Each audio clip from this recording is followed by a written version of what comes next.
देखिए अस्थमा में कुछ चीजें बहुत खास है हमारे देश के लिए कि अस्थमा का जो हमारा प्रतिशत है दुनिया के मामले में वो केवल 17% है, लेकिन जब हम मृत्यु दर की बात करते हैं तो ग्लोबल शेयर 42% है।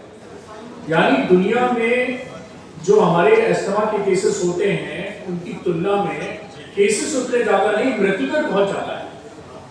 अर्थात अस्थमा के मरीज की जो जिंदगी होनी चाहिए उतनी जिंदगी अस्थमा का मरीज भारत में नहीं जी पा रहा। उसका बहुत कारण है कि अभी भी लगभग 35 से 40% लोग ही इनहेलर का इस्तेमाल करते हैं। बाकी 100 में 60 अभी भी ऐसे हैं जो इसका गोल्ड स्टैंडर्ड ट्रीटमेंट है, जो वास्तव में सही इलाज है इनहेलर चिकित्सा, उसको नहीं लेते हैं। कोई दूसरी चिकित्सा ले रहा है, कोई गोलियां खा रहा है, कोई साइड इफेक्ट वाली गोलियां खा रहा है, कोई तंत्र चिकित्सा, मंत्र चिकित्सा, स्पर्श चिकित्सा, मछली भी खा रहा है, पता नहीं क्या क्या खा रहा है। तो आपके माध्यम से, मीडिया के माध्यम से मेरा बनारस और इसके आसपास सभी अस्थमा के रोगियों से ये आग्रह है कि हमारे देश में लगभग 4 करोड़ अस्थमा के रोगी हैं। इन रोगियों से मेरा आग्रह है कि किसी भ्रम न पड़े। पहला भ्रम उनको ये है कि इनहेलर आखिरी इलाज है और इसकी लत पड़ जाती है। ये बिल्कुल गलत है। इनहेलर पहला, दूसरा, तीसरा और आखिरी सब कुछ इनहेलर ही इलाज है। जब तक कोई नई शोध, नई रिसर्च, कोई बड़ी चीज नहीं आ पाती है तब तक इनहेलर ही असली इलाज है और ये डॉक्टर की सलाह से लेना चाहिए। जैसे चश्मा नहीं हटता है वैसे इनहेलर नहीं हटता है। जैसे रोज सुबह आपको चाय की आदत पड़ी हुई है, ब्रश करने की आदत पड़ी हुई है, नहाने की आदत पड़ी हुई है, सब कुछ खाने की आदत पड़ी हुई है, ऐसे ही इनहेलर भी आपकी अच्छी आदत है, आपको स्वस्थ रखने वाली आदत है। लत नहीं है ये। लत तो होती है दारू की, बीड़ी की, सिगरेट की और पता नहीं किस किस की। तो लत और आदत में अंतर समझिए। अस्थमा के रोगी को इनहेलर देना एक स्वस्थ आदत है, एक अच्छी आदत है, ये लत नहीं है। और मैंने कहा ये आखिरी इलाज नहीं है, ये पहला इलाज है। जो जितना देर से इनहेलर शुरू करेगा उतना ही उसको फायदा कम होगा। जो शुरू से इनहेलर कर देगा उसको इनहेलर का उतना ही फायदा है। अब आप कहेंगे कि डॉक्टर सूर्यकांत हम आपकी बात क्यों माने, तो चलिए हम आपकी पसंदीदा से मिलवाते हैं। कितने लोग हैं जिनको पसंदीदा प्रियंका चोपड़ा है? हाथ उठाएं। किसी को पसंद नहीं, सिर्फ हम ही को पसंद है। नहीं है आपको भगवान का।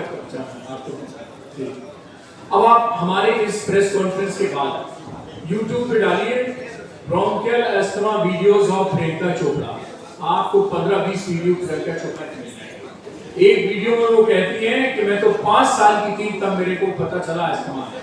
मेरी माँ डॉक्टर थी और उसने समझाया कि नहीं बेटा अस्थमा में इनहेलर लेना जरूरी होता है, और उसने जिंदगी भर इनहेलर लिया। और वो कहते हैं आगे कि आज मैं जीवन में जो भी बन पाई वो इसलिए क्योंकि मैंने इनहेलर नियमित रूप से लिया।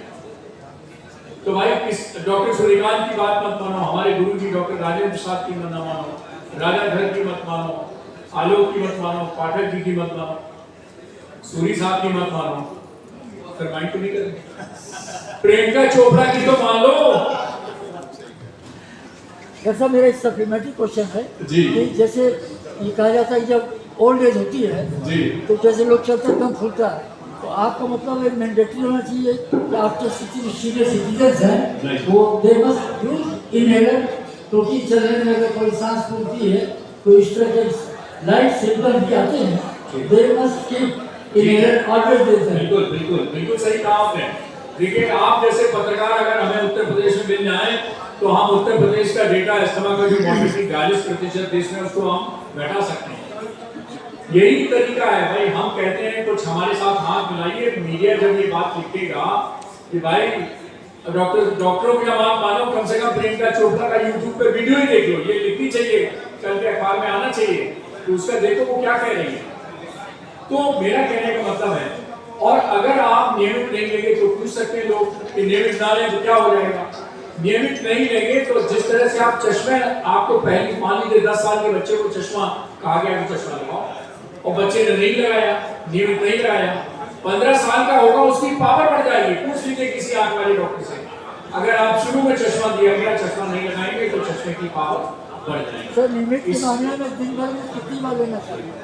जी कि जैसे देखिए, आप once, स्मार्ट twice, थेरेपी है, thrice, अब देखिए स्मार्ट थेरेपी स्मार्ट इनहेलर है, डॉक्टर की सलाह लेनी चाहिए, लेकिन अमूमन जो इनहेलर हम लोग लिखते हैं वो 2 बार सुबह शाम।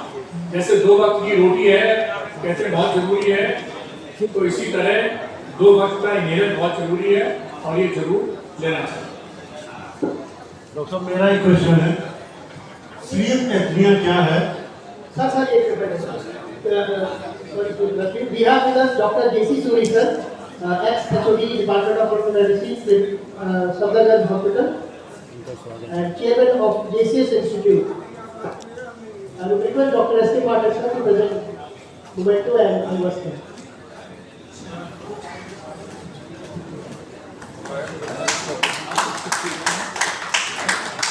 Dr. J.C. Suri sir, chairman JCS Institute.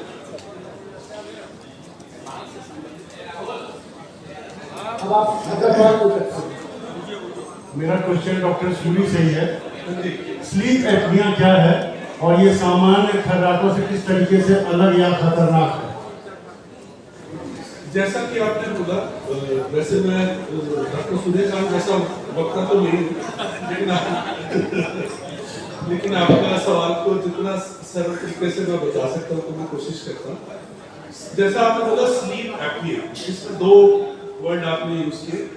Apnoea का मतलब होता है सांस रुकना, और वो हम मानते हैं कि एक वक्त में 10 सेकंड या उससे ज्यादा, और वो अगर नींद में होता है तो उसको हम स्लीप एपनिया कहते हैं। क्योंकि दिन में जब हम जागे हुए हैं तो तब हमारा सांस बंद नहीं होता है, तो नींद में सांस का रुकना स्लीप एपनिया सिंपल टर्म में उसका है। और ये कई बार होता है, जिन लोगों को भी ये बीमारी है तो वो 1 घंटे में नॉर्मल तो 5 से कम होता है, लेकिन 5 से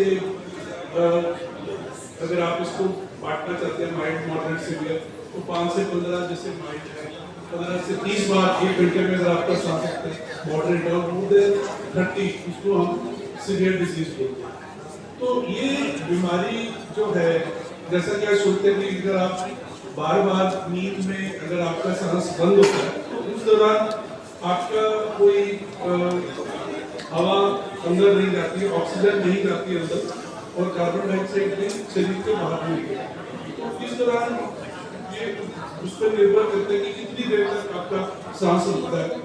तो आपका काफी बॉडी में चेंजेस होते हैं, जैसे कि ऑक्सीजन गिरना, कार्बन डाइऑक्साइड का बढ़ना, ब्लड प्रेशर का बढ़ना, नींद का टूटना, ये सारी चीजों से जो हमारे शरीर को नुकसान होते हैं। तो लॉन्ग टर्म अगर हम लेंगे तो वो पूरे शरीर को ही होते हैं लगभग, जिसमें जो कार्डियोवैस्कुलर सिस्टम है हमारा, उसमें सबसे ज्यादा इफेक्ट होता है, जैसे ब्लड प्रेशर होना, हार्ट अटैक होना, हार्ट फेलियर होना, न्यूरोलॉजिकल कंडीशन है जैसे जल्दी से डिमेंशिया होना, अल्जाइमर डिजीज होना, और बाकी जितने भी मेटाबॉलिक प्रॉब्लम्स है जैसे इंसुलिन रेजिस्टेंस है, डायबिटीज है, इस तरीके की बीमारियां होना, तो ये एक लंबे तौर पर उसका हानिकारक इसके असर है। जैसे प्रेग्नेंट वुमेन्स में कई बार इंक्रीज हो जाता है एस्थमेटिक लक्षण symptoms, what is it called? देखिए, अस्थमा का सवाल हमारे प्रीसिस्ट डॉक्टर सूर्यकांत ने आपको बहुत अच्छा से बताया। आपका एक सवाल और था कि क्या हर बुजुर्ग जैसे चलने में सांस फूलती है उसको भी क्या ये इनहेलर या दवाई? तो पहली बात ये समझने की कोशिश करिए कि अस्थमा की डायग्नोसिस होना जरूरी है। सांस अगर किसी की फूल रही है, खासकर गोल्ड एज में फूल रही है, तो सांस फूलने के अस्थमा के अलावा और भी कारण है, सिर्फ एक अस्थमा ही नहीं है जिसमें सांस फूलती है। तो ऐसे में डॉक्टर साहब ने बताया कि सही डायग्नोसिस होना चाहिए, सांस क्यों फूल रही है। सांस का साधारण हार्ट की बीमारी में भी सांस फूलती है, किसी को एनीमिया हो जाए, आयरन की कमी हो जाए, वो भी सांस फूलने लगती है। तो पता लगाना है क्यों। अगर वो अस्थमा है तो सब चीजें जो डॉक्टर इनहेलर इम्पॉर्टेंट ड्रग है, लोग सही से नहीं लेते, ये भी बहुत क्लियर है, तो लेना चाहिए। अब आपने कहा प्रेग्नेंट लेडीज में भी ये दवाएं वैसे ही चल सकती हैं, कोई उसका दवाओं का नुकसान नहीं। कि ये पोल्यूशन बढ़ती है, अगर ज्यादा कंस्ट्रक्शन हो रहा है, पोल्यूशन बढ़ रहा है तो अस्थमा कंट्रोल या सीओपीडी कंट्रोल उससे घटता है। तो जैसे आपने सुना, अस्थमा जीन और हमारा एनवायरनमेंट, इन दोनों का इंटरेक्शन है, इन दोनों के संबंध से हमारे अस्थमा का कंट्रोल बनता है। तो अगर एनवायरनमेंट चेंज हो जाए, जैसे आपने कहा अर्बनाइजेशन, पूरा रूरल सेक्टर धीरे धीरे अपग्रेड हो रहा है, तो that in itself can act as a trigger for asthma and make the control worse. इसके अलग मेडिकल टर्मिनोलॉजीज हैं जिसमें हम लोग नहीं जा रहे, बट ये अर्बनाइजेशन की ये चिंता है, ऐसा नहीं ऐसा ही होगा, मगर ये चिंता हमारे पास बहुत ज्यादा है।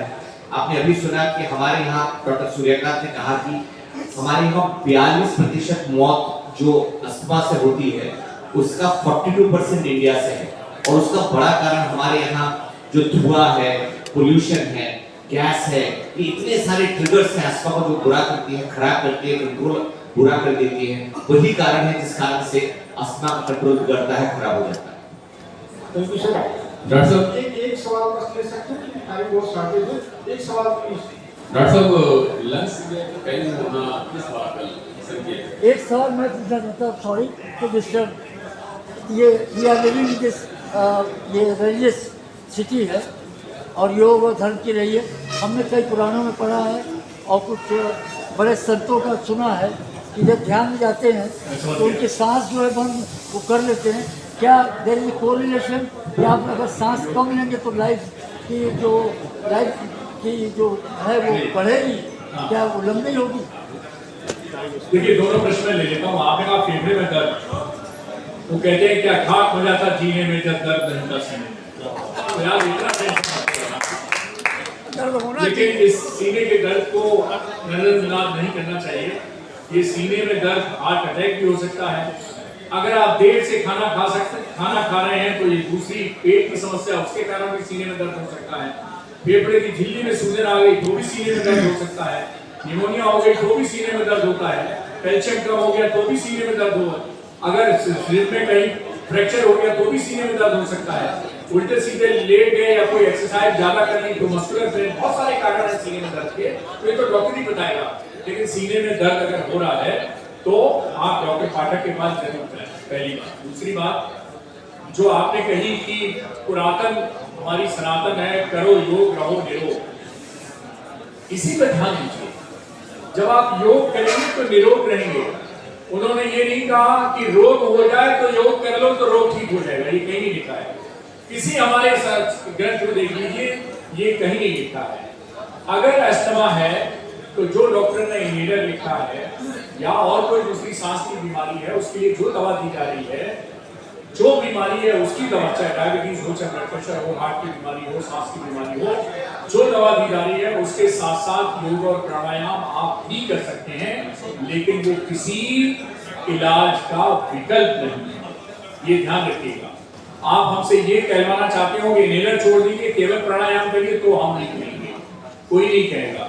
हम लोगों ने बहुत रिसर्च की है, मेरे खुद के 25 पब्लिकेशन है योगा प्राणायाम पर और सांस की बीमारियों पर, तो इसलिए मैं शोध के आधार पर, एविडेंस के आधार पर आपको कह सकते हैं कि एक सहायक पद्धति है योग, और ये योग स्वस्थ रहने के लिए, इसलिए उसका नाम है करो योग रहो निरोग। तो योग करते रहेंगे तो बीमारी आएगी नहीं, लेकिन बीमारी आएगी तो फिर भाई डॉक्टर के पास जाना ही पड़ेगा। जैसे एक बहुत बड़े किसी ने कहा योग से ये अंग्रेजी डॉक्टर ये, मेडिकल डॉक्टर ये, मैं नाम नहीं लूंगा बाबा जी का, तो मैंने एक इंटरव्यू में कहा, मैंने कहा खुदा न खास्ता अगर बाबा जी को गोली लग जाए तो बताओ अस्पताल जाएंगे कि योग करके गोली